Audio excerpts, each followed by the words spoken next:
Olá, pessoal do segundo ano, professora Lília, para mais uma aula de História. Nós vamos continuar a falar sobre o Iluminismo, que foi o assunto da nossa última aula. E hoje a gente vai se deter um pouquinho em analisar um pouco dos pensadores iluministas, né? Quem foram esses pensadores, quais as suas principais ideias. Então, eu vou trazer para você agora um slide. Quero que vocês prestem atenção, anotem no caderno de vocês as informações para ficar mesmo guardado na memória, para que a gente possa compreender melhor o iluminismo e os pensadores. Pessoal, o nosso primeiro filósofo que a gente vai estudar hoje é o John Locke, né? O John Locke, ele é considerado o primeiro grande filósofo do iluminista, é considerado o pai do iluminismo, certo? Um filósofo muito importante que falou sobre questões políticas, falou sobre conhecimento, né? Mas que a gente vai se deter hoje aqui só ao pensamento político do John Locke. E aí o John Locke, ele vai, como todos os outros filósofos, o John Locke, ele critica bastante o absolutismo monárquico, né? E ele vai propor uma outra forma de organização política, baseado na teoria do contrato social, pessoal. E aí o que é esse contrato social? É um contrato que a gente vai lá no cartório e assina? Não, nada disso. O contrato social é a seguinte ideia. O John Locke ele vai dizer que os homens, sem a sociedade, sem as leis, sem os governantes, o homem ele vivia no estado de natureza. E nesse estado de natureza, o homem ele era totalmente livre, né? Não tinha nenhuma lei que o regesse. Ele vivia segundo suas próprias leis, então ele era livre, ele se autogovernava. E aí, em um dado momento, os homens eles renunciam essa liberdade, esse autogoverno e dão isso a alguém, a um governante, esse poder, esse direito de governá-los. E aí surge a sociedade, nasce o Estado, o governo, nascem as leis, ok? Mas aí o John Locke ele vai dizer que o rei, ele só é rei, ele só é governante porque os homens deram a ele esse poder. E aí, se a gente lembrar um pouquinho lá do Thomas Hobbes, por exemplo, que é um filósofo que vai defender o absolutismo monárquico, ele vai dizer que o rei, ele governa e esse governo, ele é dado por Deus, né? O rei, ele é eleito por Deus para governar.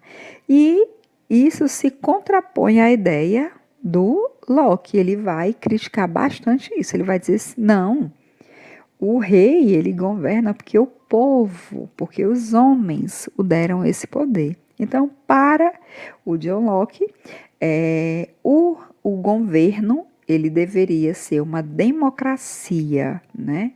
E deveria ser, dentro dessa democracia liberal, né, com liberdades políticas, liberdade de pensamento, liberdade de expressão, certo? E uma democracia representativa, onde o povo ele se sentisse representado, ele fosse representado através de instituições. Que instituição é essa? O parlamento, né? Através do parlamento, deputados e senadores que vão representar os interesses da sociedade.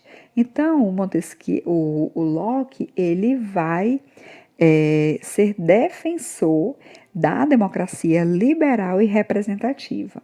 Um outro pensamento dele muito importante é o jus naturale, né, que vai inclusive embasar seu pensamento político, que é o jus naturale. São os direitos naturais do homem. Então, John Locke ele vai dizer que o homem, antes mesmo de nascer, ele tem alguns direitos que são naturais, que são dados pela própria natureza. Que direitos são esses? A vida, a liberdade e a propriedade. Então ele diz que ninguém tem direito de tirar a vida do outro, nem mesmo o monarca, né? Porque é um direito seu, dado pela natureza. Outro direito é a liberdade. A liberdade de pensamento, a liberdade de expressão, a liberdade política, a liberdade de vir, né? A liberdade é um direito inalienável, ou seja, que ninguém pode tirá-la. E o outro direito que o John Locke vai defender é o direito à propriedade privada. Ou seja, eu posso comprar algo desde que eu tenha direito, desde que eu tenha dinheiro, desculpa.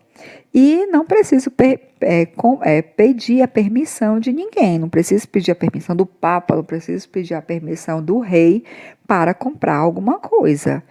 Né? Eu tenho essa liberdade, esse direito de comprar algo desde que eu tenha direito, tenha dinheiro, certo? Então, isso é o jus naturale e vai embasar esse pensamento político da liberdade política que os homens têm. Ok, pessoal? Outro filósofo que é muito importante dentro do iluminismo é o Montesquieu. Montesquieu, gente, o pensamento do Montesquieu, ele embasou as democracias modernas. A democracia que nós temos hoje, elas são embasadas num pensamento do Montesquieu. Né? Ele também é um grande crítico do absolutismo monárquico. E aí Montesquieu ele vai escrever uma obra chamada O Espírito das Leis, onde ele propõe uma nova forma de processo político para a nação. Né? E o que é que ele vai propor lá no Espírito das Leis? Ele vai propor a separação dos poderes, porque ele diz que o poder centralizado nas mãos do rei, ele não é bom, ele não é benéfico para a sociedade, porque o rei tem poderes de fazer tudo, de decidir tudo. E aí ele vai dizer que o poder ele deve ser dividido em 3 poderes independentes e que se complementem. Que 3 poderes são esses? O executivo, o legislativo e o judiciário. Se a gente olhar hoje para o Brasil, nós somos uma democracia que tem esses 3 poderes. Certo, pessoal? Então, olha, vamos ver aí a influência do iluminismo na nossa sociedade atual. E uma outra ideia lá da obra do Montesquieu é que ele defendia que a lei deveria ser para todos. A lei deveria valer para todas as pessoas, do monarca à pessoa comum, ao homem comum. Todos deveriam estar sob o império da lei, todos deveriam estar sob a mesma lei. Isso é importante porque a sociedade do antigo regime, as leis que existiam, ela valia para quem? Ela valia para as pessoas que não eram nem nobres, nem clero, né? Para a população de uma forma geral. E aí o Montesquieu ele vai dizer, não, todos devem obedecer à lei, beleza? Vamos aqui para o próximo filósofo, que é o Voltaire. Pessoal, Voltaire ele é um filósofo show de bola, um filósofo muito massa, que a gente vai se identificar bastante, porque ele é um defensor da liberdade de expressão e da liberdade de pensamento. Ele vai dizer que nós temos a liberdade de expressar as ideias, de expressar o pensamento. Mas quero fazer aqui uma ressalva. Liberdade de expressão não significa, por exemplo, eu ir hoje para a internet e falar, criticar a comunidade LGBT, por exemplo, ou eu criticar o negro. Né? Isso aí é um discurso de ódio, não é uma liberdade de expressão, é um discurso de ódio. Né? Por quê? Porque ao mesmo tempo que o Voltaire ele defende a liberdade de expressão, ele também vai defender a tolerância, ele vai ser contra todas as formas de intolerância que existia na sociedade. Né? E quando eu critico o negro, quando eu tenho um preconceito com o negro, eu estou sendo o quê? Intolerante. Certo, pessoal?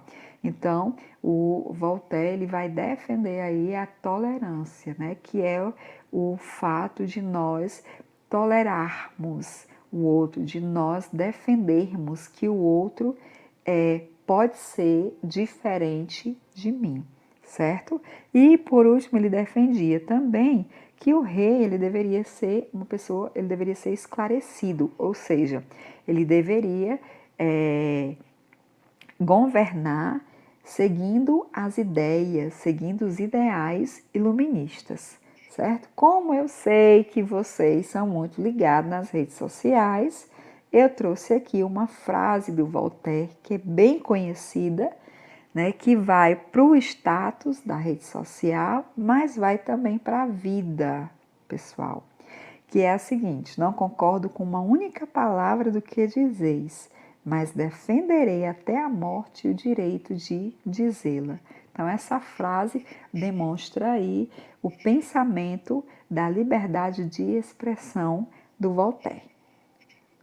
Próximo filósofo que a gente vai estudar é o Rousseau. Pessoal, o Rousseau, ele é o filósofo iluminista mais radical, que vai ter ideias assim mais radicais para a época.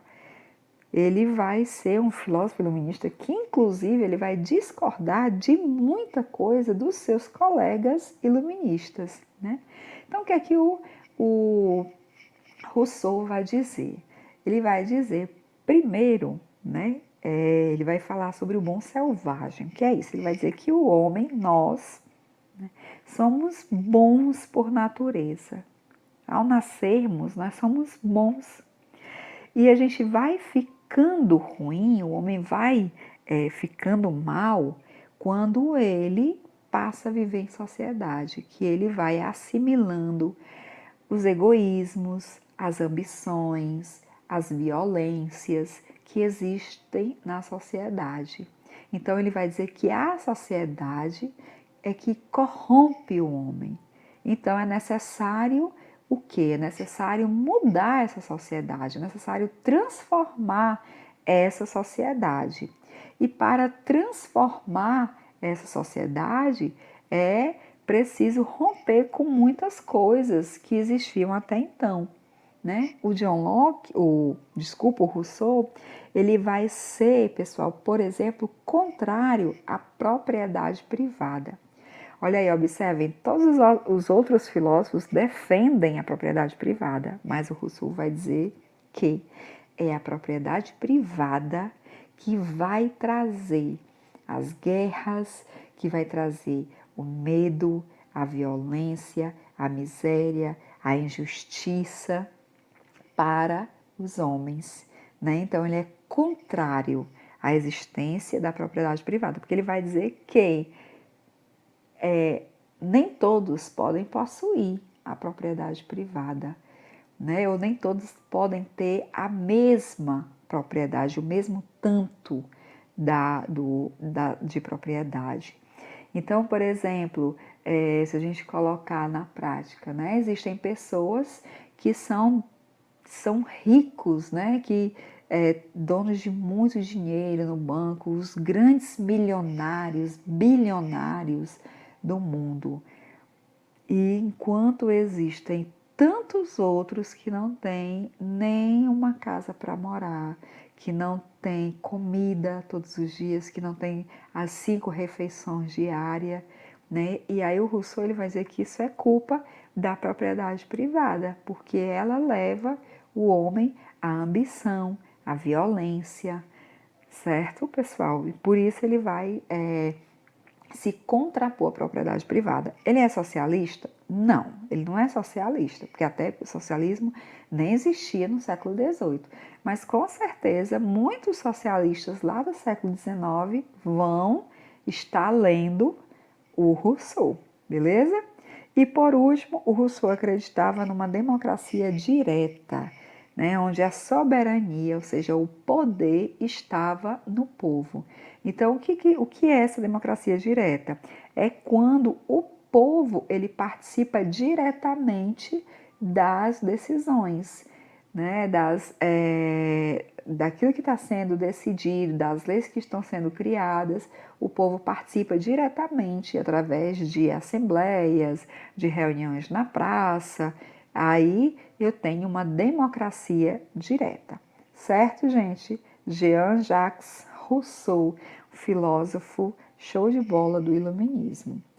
E, para terminar, nós temos o Adam Smith, que é um filósofo, gente, que ele vai falar da parte econômica do iluminismo. Então, ele vai ser o principal representante do liberalismo econômico. Lá ele vai criar um livro, vai fazer um livro chamado A Riqueza das Nações, que é considerado o livro fundador do liberalismo econômico, certo? E aí, o que é liberalismo econômico? É a liberdade econômica em relação ao Estado, ou seja, o Adam Smith ele vai defender que o Estado não deve interferir na economia, porque, segundo ele, a economia ela tem as suas leis próprias, as suas leis naturais. Então, essas leis naturais que vão reger a economia de um país. E aí, essas leis naturais, elas vão estar baseadas na lei da oferta e da procura. O que é isso? Por exemplo, se eu tenho um produto que está sendo muito ofertado no mercado, então o que vai acontecer? Esse produto tende a cair o preço, ele vai ser vendido a um preço baixo, porque ele tem em grandes quantidades, está sendo muito ofertado no mercado. De outra forma, se eu tenho um produto que não está sendo muito ofertado, que não tem muito em grande quantidade, mas que a procura é muito grande, então o que vai acontecer com esse produto? Ele vai subir de preço. Então, de uma forma muito simples, essa é a lei da oferta e da procura que vai, segundo Adam Smith, regular o mercado, que vai regular a economia do país. Ok, pessoal? Pessoal, a gente viu, essas ideias iluministas. E essas ideias, elas tinham um potencial transformador muito forte na sociedade da época, certo? E aí alguns reis, percebendo esse ideal, esse potencial, melhor dizendo, transformador, os iluministas ficaram com medo de perder o seu poder. E aí o que eles fizeram? Eles trouxeram algumas ideias, adaptaram algumas ideias iluministas no seu governo. É o que a gente chama de despotismo esclarecido, ok? E aí, assim, alguns exemplos, desse despotismo esclarecido. A gente tem o Frederico II, rei da Prússia, um dos principais déspotas esclarecidos, e lá na Prússia existia a tortura. O rei mandava torturar os presos, os inimigos políticos, e aí ele aboliu a tortura na Prússia, certo? Outro exemplo, pessoal, é a Catarina II, que ela era a rainha da Rússia nesse momento. E aí ela mandou criar escolas, um sistema de ensino que fosse público. Então, são duas ideias iluministas que foram incorporadas pelos reis, por esses reis, na tentativa de permanecer no poder. É aquela coisa, Vamos mudar para não mudar. Então, é isso nosso assunto do iluminismo. Espero que vocês tenham gostado. Agora, vão lá e façam a nossa atividade.